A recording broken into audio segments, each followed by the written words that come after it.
Brother, எனக்கு தப்பான எண்ணங்கள் வருது, எதிர்மறையான சிந்தனைகள் எனக்கு எப்போவுமே உண்டாகிட்டு இருக்குது, இதை எப்படி தடுத்து நிறுத்துறது அப்படின்னு கேட்டிங்கன்னா இன்றைக்கான வார்த்தைகள் உங்களுக்கு தான் நிச்சயமாக ஒரு விடுதலையை நீங்கள் பெறுவீங்க.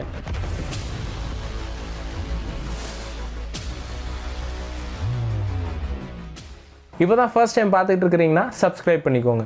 உங்களுக்கு முதல்ல ஏன் எதிர்மறையான சிந்தனை வருதுன்னு புரிஞ்சுக்கிட்டாதான் அதை எப்படி தடுத்து நிறுத்துறதுன்றதை தெரிஞ்சுக்குவீங்க.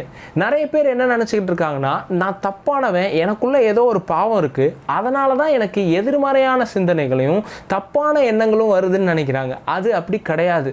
ஃபஸ்ட்டு நீங்கள் புரிஞ்சுக்க வேண்டிய விஷயம் என்னென்னா, உங்களுக்கு எதிர்மறையான சிந்தனைகள் வர்றதற்கான காரணம் பிசாசானவன். இதை தெரிஞ்சுக்கிட்டாதான் ஃபஸ்ட்டு உங்களால் அதை நிறுத்த முடியும். எப்படின்னு பார்த்தீங்கன்னா, அனனியா சஃபிரான்ற கணவன் மனைவி தங்களுடைய ஆஸ்தியை விற்றுட்டு அதை அப்போஸ்தலருடைய பாதத்தில் நாங்கள் ஃபுல்லாக வைக்கிறோன்னு சொல்லிட்டு பாதியை எடுத்து அவங்க மறைச்சி வச்சுக்கிறாங்க, பாதியை அப்போஸ்தலருடைய பாதத்தில் வைக்கிறாங்க. அப்போ பேதுரு ஒரு பிரதி உத்தரம் சொல்கிறான். அதை தான் நம்ம இப்போ வாசிக்க போகிறோம். அப்போஸ்தலர் 5வது அதிகாரம் 3வது வசனம். பேதுரு அவனை நோக்கி, அனனியாவே, நிலத்தின் கிரயத்தில் ஒரு பங்கை வஞ்சித்து வைத்து பரிசுத்த ஆவியினிடத்தில் பொய் சொல்லும்படி சாத்தான் உன் இருதயத்தை நிரப்பினதென்ன? அதை விற்கும் முன்னே அது உன்னுடையதாய் இருக்கவில்லையோ? அதை விற்ற பின்பும் அதன் கிரயம் உன் வசத்தில் இருக்கவில்லையோ? நீ உன் இருதயத்திலே இப்படிப்பட்ட எண்ணம் கொண்டதென்ன? நீ மனுஷனிடத்தில் அல்ல, தேவனிடத்தில் பொய் சொன்னாய் என்றான். இந்த வசனத்தில் 2 விஷயத்தை நீங்க கவனிக்க முடியும். சாத்தான் உன் இருதயத்தை நிரப்பினதென்ன, உன் இருதயத்திலே இப்படிப்பட்ட எண்ணம் கொண்டதென்ன. அப்போ உங்களுக்கு வரக்கூடிய எதிர்மறையான சிந்தனைகள் பிசாசுனால உண்டாகுது அப்படின்றத தெரிஞ்சுக்கிட்டாதான் அதுக்கு எதிர்த்து நிற்க ஆரம்பிப்பீங்க.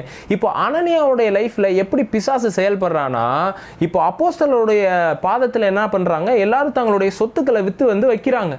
இப்போ நம்மளை வித்துட்டு கொண்டு போய் அப்போஸ்தலருடைய பாதத்தில் வைக்கணும்.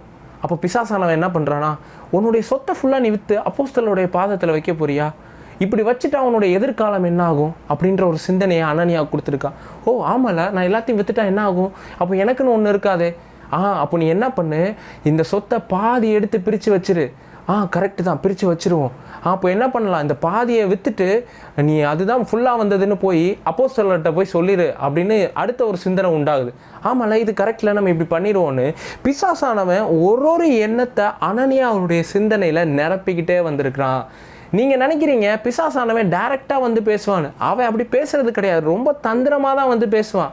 யோசிச்சு பாருங்கள், அனனியாட்ட வந்துட்டு டைரெக்டாக பிசாசு வந்துட்டு, உன் சொத்தை ஃபுல்லாக விற்றுட்டு நீ கொடுக்க போறியா? இல்லை பாதியை நீ வச்சுக்கோன்ட்டா. பிசாசை உன் பேச்சை நான் ஏன் கேட்கணும் அவன் சொல்லிட்டு போயிடுவான். ஆனால் அது ஒரு சிந்தனையினுடைய வடிவத்தில் வரும்போது அது பிசாசுனால உண்டாகுதுன்னு நிறைய பேருக்கு தெரியறது கிடையாது. அதனால தான் பேதுரு சொல்கிறான், சாத்தான் உன் இருதயத்தை நிரப்பினது என்ன? நிறைய பேருடைய சிந்தனைகளில் சாத்தான் சில வார்த்தைகளை கொண்டு வந்து கொடுக்குறான். அது சாத்தானால தான் உண்டாகுதுன்னு தெரியாததுனால தங்களை தப்பானவர்கள் நினைக்கிறாங்க. நிறைய பேருக்கு சிந்தனையினுடைய வல்லமை என்னன்றது தெரிய மாட்டேங்குது. அதனால தான் பிசாசுக்கு எதிர்த்து நிற்க மாட்டுறாங்க. இப்போது ஒரு சிலந்தியை எடுத்துக்கிட்டிங்கன்னு வைங்க, ஒரு சின்ன மெல்லிய வலையை தான் ஃபஸ்ட்டு வீசும். அந்த மெல்லிய வலையை வச்சு பெருசாக பின்னி ரொம்ப ஸ்ட்ராங்கான ஒரு வலையை உண்டாக்கிறோம். அது உண்டாக்குனதுக்கப்புறம் தன்னை விட பெரிய பூச்சிகளை அதால் பிடிக்க முடியுது. ஆனால் அது ஏதோ ஆரம்பிச்சது எங்கன்னு பார்த்தீங்கன்னா ஒரு மெல்லிய வலையில தான் இருக்கும். இந்த மாதிரி தான் பிசாசானவன் என்ன பண்ணுறான்னா, அவனுடைய சின்ன சின்ன சிந்தனைகள்னால நிரப்ப ஆரம்பிக்கிறான். உங்களுக்கு ஒரு வாக்குத்தத்தம் கிடச்சிருக்கும்.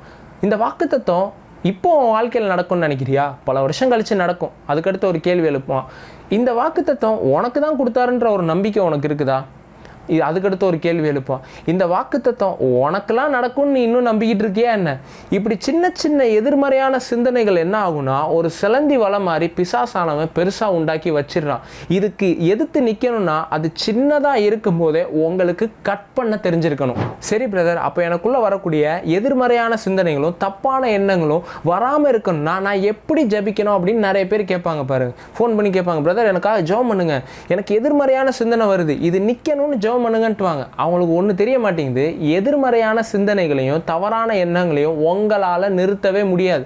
என்ன பிரதர் இப்படி சொல்லிட்டீங்க அப்படின்னு கேட்டிங்கன்னா, இயேசுவுக்கே பிசாசு வந்து பேசுகிறான் அப்படின்ட்டு இருக்கு. இந்த கல்லுகள் அப்பமாகும்படி கட்டளையிடும் அப்படின்றான். இந்த சிந்தனைகள்னால நிரப்ப நினைக்கிறான். ஆனால் இயேசு என்ன பண்ணலை அப்படின்னா அந்த சிந்தனைகளுக்கு இடம் கொடுக்கல அப்படின்னு நம்ம பார்க்குறோம். எவ்வளவு பெரிய தேவனுடைய மனுஷனாக இருந்தாலும் யாராக இருந்தாலும் தவறான சிந்தனைகளும் எதிர்மறையான எண்ணங்களும் அவங்களுக்குள்ளேயும் நிச்சயமாகவே வரும். அதை யாராலையும் நிறுத்த முடியாது. மார்ட்டின் லூதர் இப்படி சொல்றாரு, உங்களுடைய தலைக்கு மேலே பறக்கக்கூடிய பறவைகளை உங்களால் கட்டுப்படுத்த முடியாது. உங்கள் தலைக்கு மேலே பறக்க முடியாதுன்னு நீங்கள் நினச்சா அது பறக்காமல் இருக்குமா? கண்டிப்பாக அது பறந்தே தான் ஆகும். ஆனால் உங்கள் தலைக்கு மேலே அதை கூடு கட்டாமல் இருக்க உங்களால் தடுக்க முடியும். உங்கள் தலையில் ஏதாவது ஒரு பறவை வந்து கூடு கட்ட முடியுமா? முடியாது. நீங்கள் அதை தடுத்துருவீங்க. ஆனால் என் தலைக்கு மேலே பறக்காதுன்னு உங்களால் சொல்ல முடியுமா? கண்டிப்பாக முடியாது. ஆனால் அதை கூடு கட்ட விடாமல் இருக்க முடியும். அந்த மாதிரி தான் பிசாசானவன் உங்கள்கிட்ட பேசவே மாட்டான் அப்படின்னு நீங்கள் நினைக்க முடியாது. கண்டிப்பாக பேசுவான். ஆனால் அதை கூடு கட்ட விட முடியாது. உங்களுடைய சிந்தனைகளை உங்களால் முதல் நிறுத்த முடியாதுங்க. அதை ஃபஸ்ட்டு புரிஞ்சுக்கோங்க. எப்படின்னு பார்த்தீங்கன்னா, இப்போ நீங்கள் ஒரு இடத்துல இருக்கிறீங்க, இப்படியே இருங்க, ஒரு 24 மணி நேரம் நான் எதையும் யோசிக்க மாட்டேன்னு உங்களால் இருக்க முடியுமா? கண்டிப்பாக இருக்க முடியாது. உங்களுடைய மைண்டு என்ன பண்ணும்னா ஆட்டோமேட்டிக்காக எதையாவது யோசிச்சுக்கிட்டே இருக்கும். அப்போ சிந்தனைகளை உங்களால் தடுத்து நிறுத்த முடியாது. சிந்தனைகளை உங்களால் கட்டுப்படுத்த முடியும். நம்ம ஒரு வசனத்தை வாசிக்கலாம். 2 கொரிந்தியர் 10வது அதிகாரம் 4வது வசனம். எங்களுடைய போராயுதங்கள் மாம்சத்துக்கு ஏற்றவைகளாய் இராமல் அரண்களை நிர்மூலமாக்குகிறதற்கு தேவ பலமுள்ளவைகளாய் இருக்கிறது. அவைகளால் நாங்கள் தர்க்கங்களையும் தேவனை அறிகிற அறிவுக்கு விரோதமாய் எழும்புகிற எல்லா மேட்டின்மையையும் நிர்மூலமாக்கி எந்த எண்ணத்தையும் கிறிஸ்துவுக்கு கீழ்ப்படிய சிறைப்படுத்துகிறவர்களாய் இருக்கிறோம். நான் இதை இங்கிலீஷில் வாசிக்கிறேன். casting down imaginations and every high thing that exalteth itself against the knowledge of God and bringing into captivity every thought to the obedience of Christ. அப்போ வேத வசனத்துல போட்டிருக்குது, உங்களுடைய சிந்தனைகளையும் உங்களுடைய கற்பனைகளையும் சிறைபிடிக்க உங்களுக்கு தெரிஞ்சிருக்கணும். உங்களுடைய சிந்தனை ஏதாவது ஒரு இடத்துல போகும். இப்போ நீங்க ஒரு பைபிளை வாசிச்சுக்கிட்டு இருப்பீங்க, 4 வசனத்தை வாசிப்பீங்க. வாசிக்கும் போதே டக்குன்னு உங்களுடைய சிந்தனை வேற ஒரு இடத்துல போயிடும். ஆனால் அந்த வசனத்தை நீங்கள் வாசித்து முடிச்சிருவீங்க. டக்குன்னு என்ன பண்ணுவீங்கன்னா, நான் ஏதோ ஒன்று மிஸ் பண்ணிட்டேனே அப்படின்னு சொல்லிட்டு மறுபடியும் வாசிக்கிறீங்க. என்ன பண்ணுறீங்கன்னா, உங்களுடைய சிந்தனையை மறுபடியும் சிறை பிடிச்சிட்டு வந்து அதே இடத்துல கொண்டு வந்து நிப்பாட்டுறீங்க. அப்போ பிசாசானவன் என்ன பண்ணுவான்னா, சில சிந்தனைகளை தருவான். உங்களுடைய நீங்கள் வசனத்தை விசுவாசிப்பீங்க, வாக்குத்தத்தத்தை விசுவாசிப்பீங்க. அதிலிருந்து உங்களுடைய கவனத்தை திருப்பி வேற ஒரு இடத்துலையும் வேற ஒரு பிரச்சனையிலையும் பயத்திலையும் கொண்டு வருவான். அந்த நேரத்தில் என்ன பண்ணக்கூடாதுன்னா, நீங்கள் ஜபிச்சுக்கிட்டு இருக்கக்கூடாது. உங்களுடைய சிந்தனையை சிறப்பிடிச்சு கொண்டு வந்து மறுபடியும் அந்த வசனத்தின் மேல உங்களுக்கு வைக்க தெரிஞ்சிருக்கணும். இயேசு கிட்ட வந்து பிசாசானவன் சோதிக்கும் போதெல்லாம் அவருடைய சிந்தனையை வேற இடமா திருப்பணும் அப்படின்னு நினைக்கிறான். இந்த கல்லுகள் அப்பமாகும்படி கட்டளையிடும், இங்க இருந்து தாள குதியும். அப்பனா என்ன பண்றானா, சிந்தனையை திருப்ப நினைக்கிறான். இயேசு என்ன பண்றாரு தெரியுமா? அப்பாலே போ சாத்தானே அப்படின்றாரு. அப்போ உங்களுக்கு எதிர்மறையான சிந்தனைகள் வரும்போது என்ன பண்ணணும்னா, நீங்க வாக்கு தத்தத்தை எடுத்து பேச ஆரம்பிக்கணும்.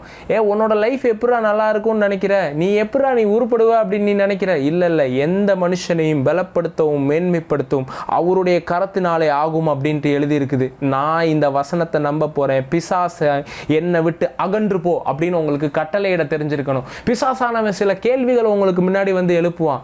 உன் பிள்ளைங்களுடைய லைஃபை எடுத்துப்பாரு, அவங்க நல்லா இருப்பாங்கன்னு நீ நினைக்கிறியா? இப்படியே போய்கிட்டு இருந்துச்சுன்னா அது எங்க உருப்பட போகுது? இந்த மாதிரியான சில கேள்விகள் உங்களுக்குள்ள வரும். அப்போ நீங்க என்ன பண்ணணும் தெரியுமா? அந்த சிந்தனைகளை யோசிக்கக்கூடாது. வார்த்தை என்ன சொல்லுதோ அந்த வார்த்தைக்கு நேராக சிறைப்பிடிச்சு கொண்டு வரணும். உன் பிள்ளைகள் கர்த்தரால் போதிக்கப்பட்டிருப்பார்கள், உன் பிள்ளைகளுடைய சமாதானம் பெரியதா இருக்கும் அப்படின்னு வேத வசனம் சொல்லுது.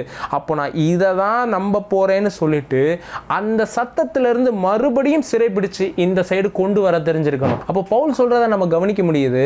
சிந்தனைகள் அரணா மாறுது. நான் எப்படி சொன்னேனோ, ஒரு சிலந்தி வலை சின்னதா உருவாகி பெருசா மாறுதோ, ஒரு சிந்தனை அரணா மாறும். ஆனா வேத வசனத்துல போட்டிருக்குது, தேவனை அறிகிற அறிவுக்கு விரோதமா, ஆண்டவருடைய வாக்கு தத்தத்துக்கு விரோதமா, ஆண்டவருடைய வார்த்தைக்கு விரோதமா ஏதாவது ஒரு சிந்தனை உண்டாச்சுனாலே கன்ஃபார்மாக தெரிஞ்சுக்கோங்க, அது பிசாசுனால தான் உண்டாயிருக்கு அப்படின்னு சொல்லிட்டு. இந்த மாதிரி ஒரு அரணா மாதிரி நிறைய பேர் அவிசுவாசத்துக்குள்ளே போவாங்க. நான் சொல்கிறேன், இன்னைக்கு நீங்கள் சிறைபிடிக்கிறவர்களாக இருந்தீங்க அப்படின்னா நீங்கள் விசுவாசத்துக்குள்ளே போவீங்க. இதை பார்க்குற ஒவ்வொருத்தருக்காகவும் நான் ஜபிக்க விரும்புகிறேன். சிலருக்கு பிசாசானவன் சில அரணை உண்டாக்கி வச்சிருக்கிறான், சில பயம் உண்டாயிருக்குது, எதிர்காலத்தை குறித்து, லைஃப்பை குறித்து என்ன ஆகும்னு யோசிச்சுட்டு உட்கார்ந்துக்கிட்டு இருக்கிறீங்க. இன்னைக்கு அந்த அரண் உங்களை விட்டு உடைய போகுது. பிதாவே, இயேசு கிறிஸ்துவின் நாமத்தினால இதை பார்க்குற ஒவ்வொருத்தரையும் நான் ஆசீர்வதிக்கிறேன். பிசாசானவன் எந்த ஒரு பொய்யை உங்களுடைய வாழ்க்கைக்கு விரோதமாக சொல்லி இருக்கிறானோ, இயேசுவின் நாமத்தினால அந்த அரண்கள் இப்பொழுதே நிர்மூலமாக்கப்பட்டு போவதாக என்று நான் சொல்லுகிறேன். இவங்களுடைய லைஃப்பை குறித்து, இவங்களுடைய பிள்ளைகளுடைய லைஃப்பை குறித்து, இவங்களுடைய எதிர்காலத்தை குறித்து, இவங்களுடைய பொருளாதாரத்தை குறித்து, இவங்களுடைய சரீர சுகத்தை குறித்து எந்த பொய்களை பிசாசானவன் கொண்டு வந்து இவங்களுடைய சிந்தனையில் நிரப்பி வச்சிருக்கிறானோ, இயேசு கிறிஸ்துவின் நாமத்தினால அது இப்பொழுதே தகர்த்து எரியப்படுவதாக என்று நான் சொல்லுகிறேன். தேவனுடைய வார்த்தையினால நிரப்பப்பட்டு இருக்கட்டும். Thank you Lord Jesus. உங்களை நம்புகிற இருதயமாக மாறட்டும், வார்த்தையை சார்ந்து கொள்ளுகிற இருதயமாக மாறட்டும், சிறை பிடிக்கிற ஒரு ஞானம் இவங்களுக்கு உண்டாயிருக்கட்டும். பிளஸ் பண்ணுறேன் இயேசுவின் நாமத்தில் பிதாவே, ஆமென். ஸோ ஒரு சில அனௌன்ஸ்மெண்ட் உங்கள்கிட்ட சொல்லலாம் அப்படின்ட்டு இருக்கிறேன். இந்த செய்தி உங்களுக்கு பிரயோஜனமாக இருந்துச்சுன்னா மற்றவர்களுக்கு ஷேர் பண்ணுங்கள். இந்த வார்த்தையினால் நீங்கள் ஆசீர்வதிக்கப்பட்டிருக்கிறீங்கன்னா இந்த வார்த்தைக்காக நீங்கள் விதைக்கலாம், கொடுங்கள், அப்பொழுது உங்களுக்கு கொடுக்கப்படும் அப்படின்ட்டு இருக்குது. இந்த வார்த்தையினால் நான் ஆசீர்வதிக்கப்பட்டிருக்கிறேன்றதை, இந்த வார்த்தைக்கு நான் விதைக்க விரும்புகிறேன் அப்படின்ட்டு நீங்கள் உற்சாகமாக இந்த ஊழியத்துக்கு நீங்கள் கொடுக்கலாம். கீழே பார்க்குற கூகுள் பே, ஃபோன்பே, மற்ற அக்கௌண்ட் டீட்டெயில்ஸ் எல்லாம் பயன்படுத்தி இந்த ஊழியத்துக்கு அனுப்பலாம். எந்த நாட்டில் இருந்தாலும் நீங்கள் அனுப்பலாம். Sri Lanka, Malaysia, any country. நமக்கு வெப்சைட்டும் இருக்குது, அதை பயன்படுத்தி இந்த ஊழியத்துக்கு உங்களுடைய காணிக்கைகள், தசம பாகத்தை எல்லாத்தையும் நீங்கள் அனுப்பிச்சு வைக்கலாம். அனௌன்ஸ்மெண்ட் என்ன அப்படின்னு பார்த்தீங்கன்னா, நம்ம பிலீவர்ஸ் அத்தாரிட்டி, விசுவாசியின் அதிகாரம் அப்படின்னு ஒரு மீட்டிங் வச்சுருக்கிறோம். இதில் வந்து உங்களுடைய அதிகாரம் என்ன, கிறிஸ்துவுக்குள்ளே நீங்கள் யாராக இருக்கிறீங்க, ஒரு பெரிய ஆவிக்குரிய வளர்ச்சி நிச்சயமாக உங்களுக்கு உண்டாகும். அதுக்காக தான் 3 மாதம் இந்த கிளாஸை நான் வச்சுருக்கிறேன். மிஸ் பண்ணாமல் கலந்து கொள்ளுங்கள். இதில் கலந்து கொள்கிறதுக்கு கீழே பார்க்குற வாட்ஸ்அப் நம்பரில் ஒரு மெசேஜ் அனுப்புங்க, கால் பண்ணாதீங்க. மெசேஜ் அனுப்பிச்சிங்கன்னா உங்களுக்கு அந்த ஜூம் மீட்டிங்கான லிங்க் உங்களுக்கு கிடச்சிரும். இது ஜூம் வழியாக நடக்குது, ஒவ்வொரு வாரமும் புதன்கிழமை நடக்குது. இந்த டீட்டெயில்ஸ் எல்லாமே உங்களுக்கு கிடச்சிரும். அதுக்கு அந்த வாட்ஸ்அப்பை தொடர்பு கொள்ளுங்கள். அதே மாதிரி உங்களுக்கு ப்ரேயர் ரெக்வஸ்ட் இருந்துச்சு அப்படின்னா கீழே பார்க்குற வாட்ஸ்அப் நம்பருக்கு உங்களுடைய ப்ரேயர் ரெக்வஸ்ட்டை அனுப்பிச்சு வைங்க. நான் உங்களுக்காக ப்ரேயர் பண்ணிக்கிறேன். கர்த்தர் உங்கள் எல்லாரையும் ஆசீர்வதிப்பாராக. God bless you all.